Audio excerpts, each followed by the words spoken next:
But we want to begin on foreign policy with President Trump's National Security Advisor, Ambassador John Bolton. Ambassador, it's great to have you back on the program. Glad to be with you. The Washington Post is reporting that U.S. intelligence has new evidence that North Korea is trying to obscure and hide the number of missiles, facilities, and other parts of its nuclear program. Have you seen any evidence that they're actually dismantling their nuclear infrastructure?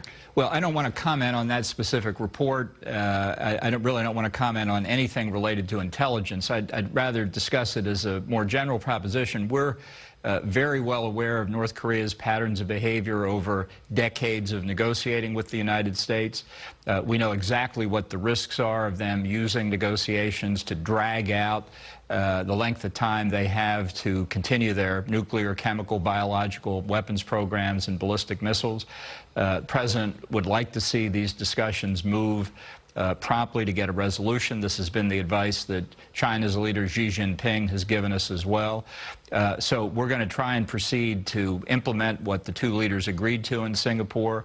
But rather than have a series of reports, things are going better, things are not going well, they're concealing this, they're not concealing that, really it doesn't serve the purpose of advancing the negotiations. But there's not any starry-eyed feeling among the group doing this that we're well aware of what the North Koreans have done in the past. How quickly will North Korea turn over its actual arsenal? I mean, are they using diplomacy as a cover? Well, it's certainly that's what they've done before. But Kim Jong-un was very emphatic several times in Singapore. He was different from prior regimes.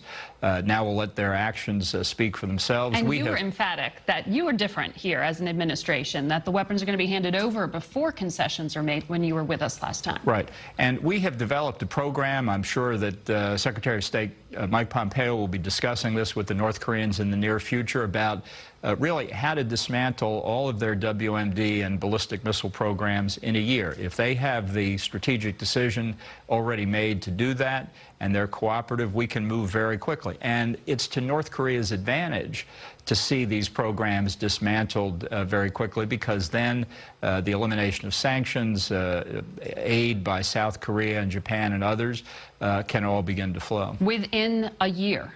Well, what our experts have devised is a program that, with North Korean cooperation, with full disclosure of all of their chemical and biological nuclear programs, ballistic missile sites. That hasn't happened yet?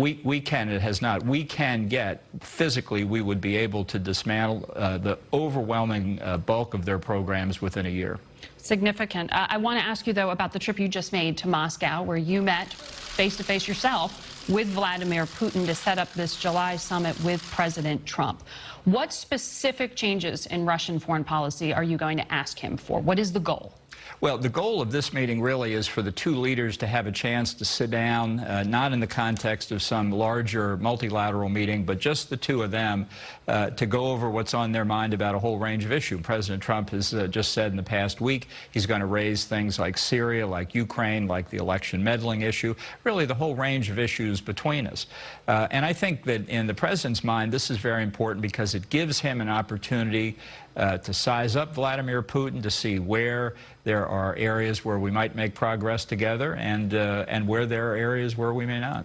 But right now, Russia is blanket bombing southern Syria. That violates the last agreement Vladimir Putin made with President Trump. Why would he believe that he's in any way trustworthy? Well, we'll see what happens when the two of them get together. There are possibilities for doing a larger negotiation on helping to get Iranian forces out of Syria and back into Iran, which would be a significant step forward. Use force to do so?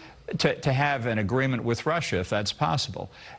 This has been something that's been going on now for nearly 7 years, this conflict in Syria. But the Iranian presence now across Iraq and Syria, really reaching into Lebanon, and their connection with Hezbollah, which has been an Iranian subsidiary from the outset. And they're declaring victory as Assad won the war. Well, I don't think Assad is the strategic issue. I think Iran is the strategic issue. It's not just their continuing nuclear weapons program, it's their massive support for international terrorism and their conventional forces in the Middle East. And I would say this is something that the two presidents will want to discuss at length, because I think President Trump's decision to withdraw from the misbegotten Iran nuclear deal, reimpose our sanctions, begin to put much more pressure on Iran, is having an effect on their decision-making, not just on the nuclear issue, but on these efforts to extend Iranian influence around the region. And you think Russia can be a partner?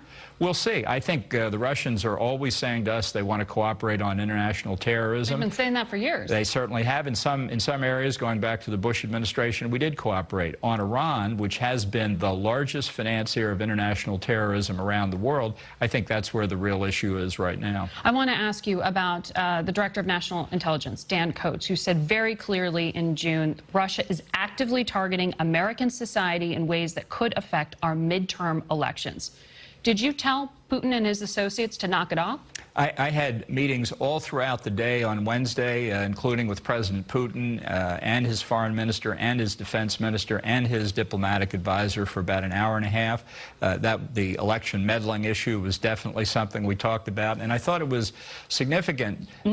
Meddling now. Yes, absolutely. Meddling in the 2016 election and our concern about what they're doing in the 2018 election. And what President Putin said, through a translator, of course, but what he said was there was no meddling in 2016 by the Russian state. Very little happens without Vladimir Putin's okay. Well, I think that's an interesting statement. I think it's worth pursuing. I'm sure the president will want to pursue it. Well, I don't know. I didn't have an unlimited amount of time with him, but that's very different from saying my view that there was no Russian meddling at all. So you see that as some admission on his part? I think the president will have to pursue that further, and I think that's one reason why he and President Putin need to have this conversation. As much as I enjoy speaking with my counterpart in Russia, with the foreign minister, with others, is that Vladimir Putin is the one who makes the decisions, and I think our leader needs to speak with him. On Air Force One this week, President Trump, when he was speaking to reporters, seemed to leave the door open to recognizing Russia's annexation of Crimea, saying, we'll have to see what happens when the issue comes up in the meeting. Is the U.S. endorsing the idea that international borders can be redrawn by force? Is this actually a topic? No, that's not the position of the United States, but I think the president... Which is why it was newsworthy when he said it. Well, I don't know that that's what he said. I think the president often says, we'll see, to show that he's willing to talk to foreign leaders about a range of issues and hear their perspective. President Putin was pretty clear with me about it, and my response was, we're going to have to agree to disagree on Ukraine. But that's not up for negotiation. That's not the position of the United States. Right, but saying we'll see suggests it might be. Well, we'll see. Well, that's shocking for our European allies. I don't think it's shocking at all. As I've said, the position of the United States is clear on this. Right, but is that open to changing as the United States position if the president's saying the door is open? The president makes the policy. I don't make the policy. Well, what is so deeply worrying to so many of our European allies, particularly going into this next NATO meeting, are comments like that, things that show some kind of crack in the military alliance of NATO, that the president is looking to be friendlier with adversaries and our allies. I think that's nonsense. Really, I think that's nonsense. I think what the president has said to the NATO allies that has caused them concern is that he wants them to live up to the commitment they themselves made during the Obama administration. In terms of spending? Well, it's not just spending, but let me make the point that they committed to spend 2% of their gross domestic product on defense matters. It's not just a matter of dollars and cents. This is a collective defense organization. NATO is the most successful political military alliance in history. But if core members, including Germany, aren't willing to spend what's necessary for their own self-defense, what are we to make of that? But U.S. intelligence believes Russia is actively trying to undermine NATO. You understand why the president's comments, spending aside, things undermining the European alliance. Don't say spending aside. Don't say spending aside. No, what is the depth of the European commitment? You are correct that past presidents have also said that is deeply troubling and they want to see more spending. Barack Obama, in fact, said that free riders aggravated him. Exactly. So I don't think it's fair to criticize President Trump for simply saying what President Obama said earlier. Sure, but in terms of redrawing international borders, like with Crimea, leaving the door open to that, saying things that undermine the alliance in that particular specific way are very unique and troubling. I don't think that's what that comment means.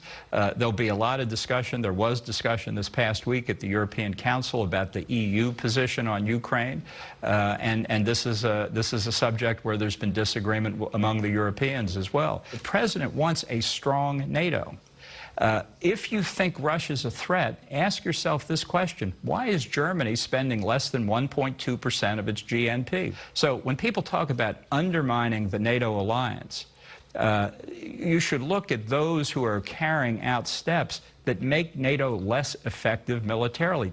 We will be watching for that at that summit with NATO and with Vladimir Putin. Thank you very much, Ambassador, for coming on the show.